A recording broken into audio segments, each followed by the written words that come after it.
राधे राधे। जय श्री कृष्ण। आप सभी को तुलसी विवाह देवउठनी एकादशी की बहुत बहुत शुभकामनाएं। राधे कृष्णा। विष्णु भगवान, तुलसी माता सब पर अपनी कृपा और आशीर्वाद बनाए रखें। तो आज की इस वीडियो में हम आज देवउठनी एकादशी के दिन सुनी जाने वाली कहानी सुनते हैं।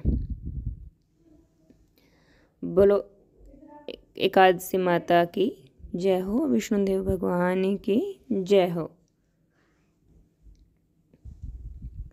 पौराणिक कथाओं के अनुसार एक दैत्यों के राजा दंभ थे। वो विष्णु भगवान के बहुत भक्त थे। कई सालों तक उनके यहाँ कोई संतान नहीं हुई। तब उन्होंने शुक्राचार्य जी को अपना गुरु बनाया और श्री कृष्ण मंत्र प्राप्त किया। यह मंत्र प्राप्त करके उन्होंने पुष्कर सरोवर में घोर तपस्या की।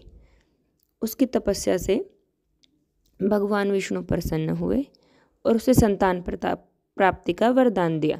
भगवान विष्णु के वरदान से राजा दंभ के यहाँ एक पुत्र का जन्म हुआ। इस पुत्र का नाम शंखचूर रखा गया। बड़ा होकर शंखचूर ने भी ब्रह्मा जी को प्रसन्न करने के लिए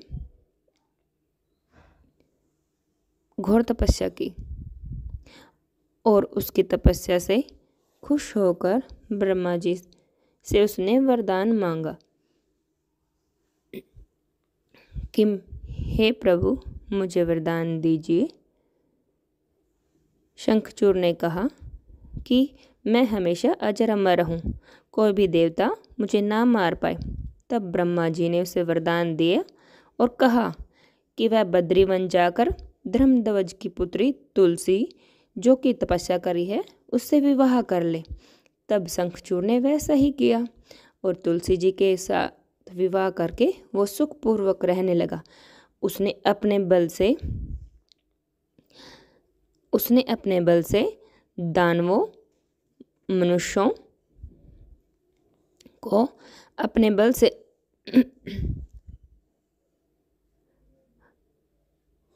राक्षसों, नागों, किन्नरों और तीनों लोगों के सभी प्राणियों पर विजय प्राप्त कर ली। वह कृष्ण भगवान का परम भक्त था।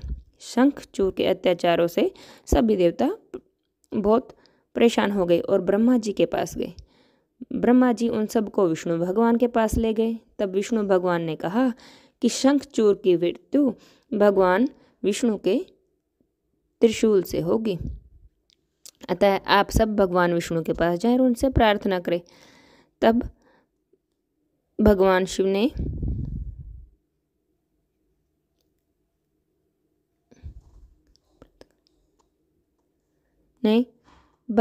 चित्ररथ नामक गण को अपना दूत बनाया और शंखचूर के पास भेजा। चित्ररथ ने शंखचूर को समझाया कि वह देवताओं को उनका राज्य लौटा दे, पर शंखचूर ने तो मना कर दिया और कहा कि अगर भगवान शिव मुझसे युद्ध करना चाहते हैं तो मैं युद्ध के लिए तैयार हूँ। जब भगवान शिव को इस बात का पता चला तब वो युद्ध के लिए अपनी सेना लेकर निकल पड़े। इस तरह देवताओं और दानवों में घमासान युद्ध हुआ, पर ब्रह्मा जी के वरदान के कारण देवता शंखचूर को नहीं हरा पाए। देवताओं ने शंखचूर का वध करने के लिए जैसे ही अपना त्रिशूल उठाया, तब आकाशवाणी हुई कि जब तक शंखचूर के हाथ में श्री हरि का कवच है और इसकी पत्नी का अस्तित्व अखंडित है, तब तक इसका वध नहीं हो सकता। आकाशवाणी सुनकर भगवान विष्णु एक वृद्ध ब्राह्मण का रूप धारण करके शंखचूर के पास गए और उससे श्री कृषि हरि करी का कवचदान में मांग लिया। शंखचूर ने वह कवच बिना किसी संकोच के ही दान कर दिया। इसके बाद भगवान विष्णु स्वयं शंखचूर का रूप बनाकर तुलसी जी के पास गए। शंखचूर के रूप में भगवान विष्णु ने तुलसी के महल के द्वार पर जाकर अपने विजय होने की सूचना दी। यह सुनकर तुलसी देवी बहुत खुश हुई और द्वार पर आई। उन्होंने भगवान का पूजन किया और उन्हीं के साथ रहने लगी। ऐसा करते ही तुलसी जी का अस्तित्व खंडित हो गया और भगवान शिव ने युद्ध में अपने त्रिशूल से शंखचूर का वध कर दिया। जब तुलसी को इस बात का पता चला कि यह उनके पति नहीं हैं बल्कि भगवान विष्णु हैं, तो क्रोध में आकर तुलसी जी ने श्राप दे दिया कि आपने छल से मेरा धर्म भ्रष्ट किया है और मेरे पति को मारा है, अतः मैं श्राप देती हूँ कि आप पाषाण होकर धरती पर रहें। तब भगवान विष्णु ने कहा, हे देवी, तुम मेरे लिए बहुत तपस्या कर चुके हो। तुम्हारा यह शरीर नदी रूप में बदलकर गंडकी नाम की नदी के रूप में प्रसिद्ध होगा। तुम वृक्षों में श्रेष्ठ तुलसी का वृक्ष बन जाओगी और सदा मेरी साथ रहने के पात्र होगी।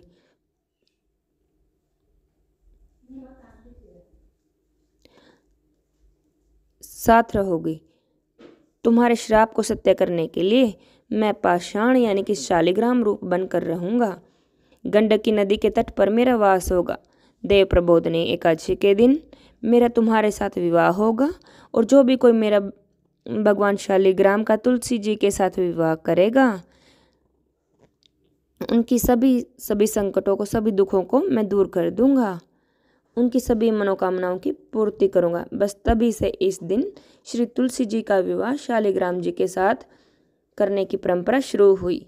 जो कोई भी प्रबोधनी एकादशी का व्रत करता है, इस दिन शालिग्राम भगवान का तुलसी जी के साथ विवाह करवाता है।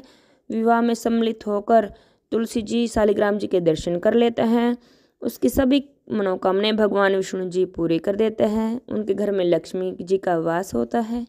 तुलसी जी की कृपा सदा उन पर बनी रहती है। बोलिए विष्णु भगवान की जय हो, लक्ष्मी माता की जय हो, तुलसी माता की जय हो। आइए अब सुनते हैं एकादशी की दूसरी कथा। बहुत समय पहले की बात है। एक राज्य में एक राजा राज्य करता था।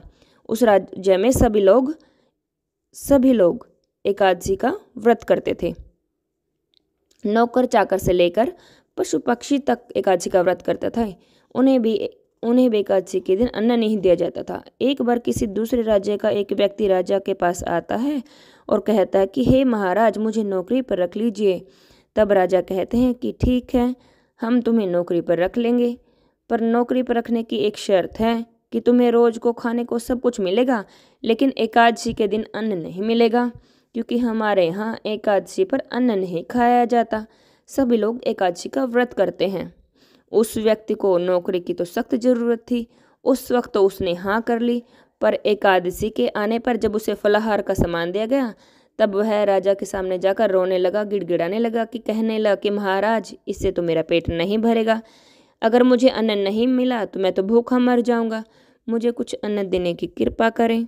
राजा ने उसे शर्त वाली बात याद दिलाई, लेकिन वह तो रोता रहा और अन्न देने की विनती करता रहा।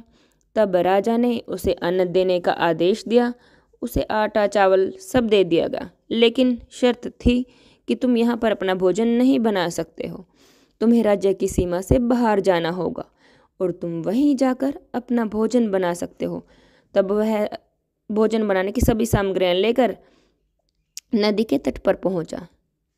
वहां पहुंचकर उसने स्नान किया और स्नान करके वह भोजन बनाने लगा। जब भोजन बन गया तब वह भगवान से प्रार्थना करने लगा, आओ भगवान, भोजन तैयार कीजिए।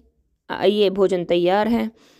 उस व्यक्ति का नियम था कि जब तक भगवान को भोग नहीं लगा देता था तब तक भोजन ग्रहण नहीं करता था।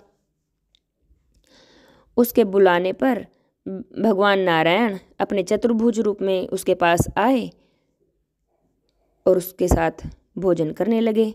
लेकिन उस दिन उसे भोजन प्राप्त नहीं हुआ, क्योंकि भगवान ने सारा भोजन स्वयं ही खा लिया। भोजन करने के बाद भगवान तो अंतर्ध्यान हो गए और भगवान जी की पूजा करने के बाद वह भी अपने काम पर चला गया। जब एकादशी आई तो वह राजा के पास चला गया और जब कहने लगा कि हे महाराज, मुझे जरा थोड़ा ज़्यादा भोजन दीजिए। उस दिन मैं भूखा ही रह गया। जब राजा ने कारण पूछा तो उसने बताया कि हमारे साथ तो भगवान भी भोजन करते हैं और उस दिन भगवान ने कुछ अधिक ही भोजन कर लिया, इसलिए मुझे तो भोजन प्राप्त ही नहीं हुआ। हम दोनों के लिए यह सामान पूरा नहीं हुआ। यह सुनकर राजा को तो बड़ा आश्चर्य हुआ। तो राजा बोला,